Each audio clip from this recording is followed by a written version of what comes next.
for facts are facts. From the process of building a home to the materials it's made of, where we live takes a toll on the planet. A typical 2,000 square foot home needs anywhere from 30 to 100 trees worth of lumber. Wow, that's a lot. Yeah. A home built with bricks requires mining of clay, and almost every home uses aluminum or steel to frame windows and doors. Then there's the asphalt, shingles on roofs, and glass windows. There's so many things. And that, of course, is made from sand. There's a big sand shortage. I don't know if you've heard about that. We've talked about it here on the show.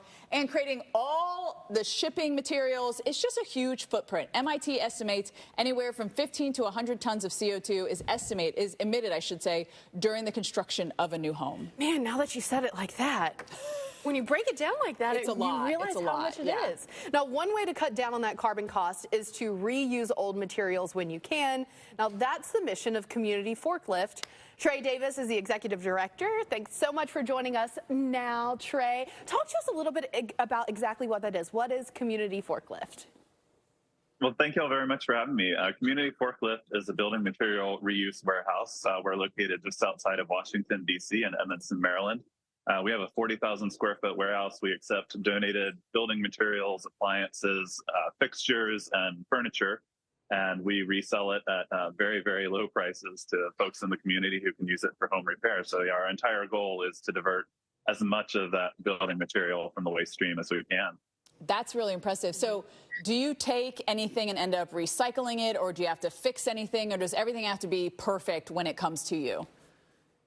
We try to take items that are in pretty good shape, but we do take stuff that needs repair as well. So you see around me a lot of lighting. We have a wonderful lighting person on staff who's also our IT guy. So he repairs a lot of lighting that comes in. And we do also things that we can't sell occasionally. You know, we do end up in metal recycling, et cetera. So, but we try to make it as easy as we can for people to donate all the things that they have, and then we can take and resell most of that.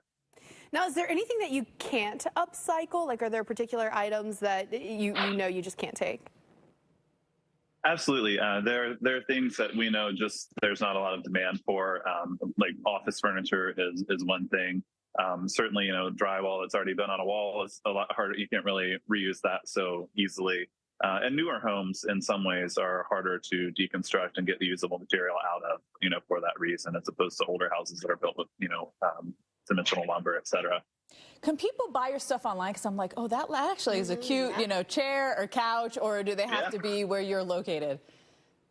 Absolutely. People can buy it online and pick it up in the store. They can, we have an eBay store as well for some of our material. We have over 150,000 items go through this warehouse every year. So we're open every day of the week. So it's always changing. So we have a lot of repeat customers. Oh, it's like a treasure hunt. I know. I love a good treasure hunt. It is. It is very much a treasure hunt. That's how I started coming here more than a decade ago as a customer. And my house is full of Community Forklift treasures. Well, so you mentioned that you've been involved with this for about a decade now. So over the past 10 years, I'm sure you've probably noticed more extreme weather events, more homes being damaged by these extreme weather events. How are you guys helping with that? Certainly. Well, you know, one thing we're facing here in Washington, D.C. is the summers are getting hotter. We have a community giving program where we give away materials to people that can't afford it. And one of the most in-demand items we have is window unit air conditioners for people when the temperatures are, you know, up above 90 and 100 degrees here in D.C. in the summer. Yeah, that makes a lot of sense. You guys started it in 2005. Have you seen the attitudes kind of shift of more and more people are coming to use stuff that's being upcycled or reused? Yeah, it's been really interesting. You know, it started in 2000. I've only been with them, with Community Forklift, a short time. I've been a customer much longer. But, you know, when it started, it was purely building materials and contractors looking for a way to not send stuff to a landfill. And we've expanded into furniture in recent years. You know, 12 million tons of furniture is going to landfills every year. So, you know, we see a need to help divert that as well. We've been getting a lot more of the vintage and the interesting things. So our customers, you know, range from homeowners, do-it-yourselfers, contractors, but then we also have the artists and the craftspeople who don't want to find that interesting different thing, or maybe find the parts to create something entirely new.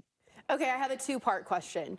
What is the most popular item, or the most popular items that people want to reuse? And then two, what's the most interesting thing that you've seen there? Oh gosh, in terms of popular items, appliances move through very, very quickly. and also kitchen cabinet sets, because we're able to sell them. People donate them, they get the tax deduction. We're able to sell them very cheaply. So you can get a cabinet set here for a couple $100 or maybe a few thousand that would normally be over $10,000. So those, yeah, they move through. They're bulky, but they move very quickly. In terms of the most interesting things I've seen here, I mean, it's the other day there was a really cool. It looked like a side table, and then when you lifted it up, several arms came out. It looked like a spider, and it was actually a drying rack. At least I think someone had built. I'd never seen anything like that before, but great for a small space. That's really cool. Yeah, Travis Davis, Trey Davis, I'm sorry, Executive Director of Community Forklift